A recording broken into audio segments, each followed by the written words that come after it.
become a lawyer after several years, more than 10 years in the United States. He came to Britain, and that was during the war years.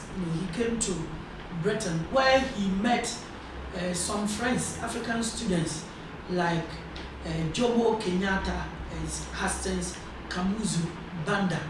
And then Nkrumah recounts how it became so difficult for them to make life, to cope with life, and sometimes they will have to run after a running train so that some coal will fall, gather it, and then sell and make some money to buy food and other necessaries.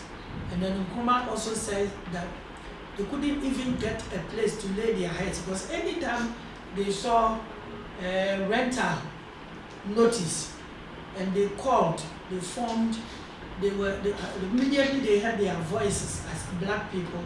Nobody was prepared to admit that, until one woman who wanted to know what was in the black mind that made white people so much hate them, decided to invite them to her home and gave them one room.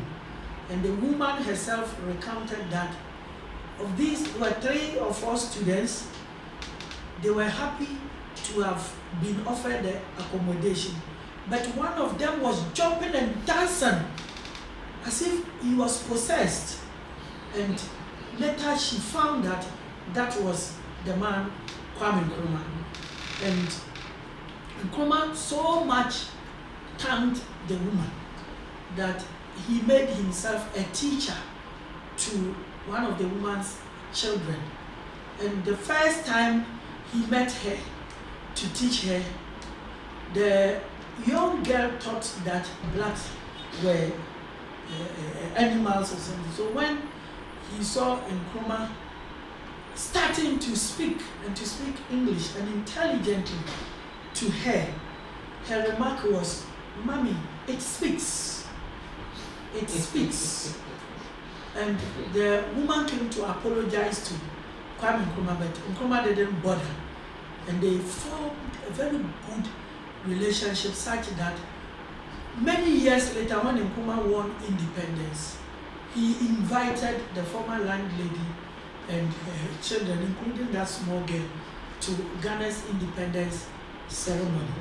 And indeed, destiny or providence will also have it that the woman's house would later become a museum.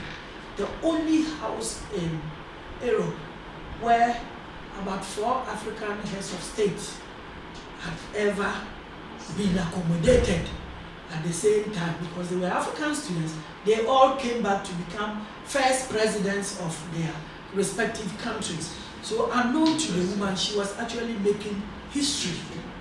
And another thing I can say about Nkrumah was that in the United Kingdom, he actually attempted to read law. He sat for the entrance and did not pass. He failed. Oh, Nkrumah failed? Nkrumah failed. He had about 3 master's degrees from the US. When he sat the law entrance in the UK, he failed, and so decided to concentrate on his PhD thesis. But those of us who are Africans have always believed in God, as Professor Mbiti would say, that the African is incurably religious. We believe in God. And why do I say this?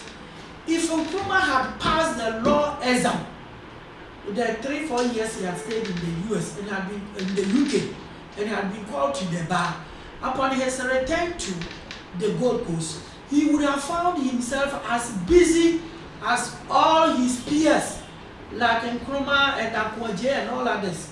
And so there would not have been the need for him to have been the UGCC General Secretary. So it was by way of providence that he failed, so that when he came back home, he was somebody without any profession and ready to accept the workload of the United Gold Coast Convention upon the meager salary being given to him.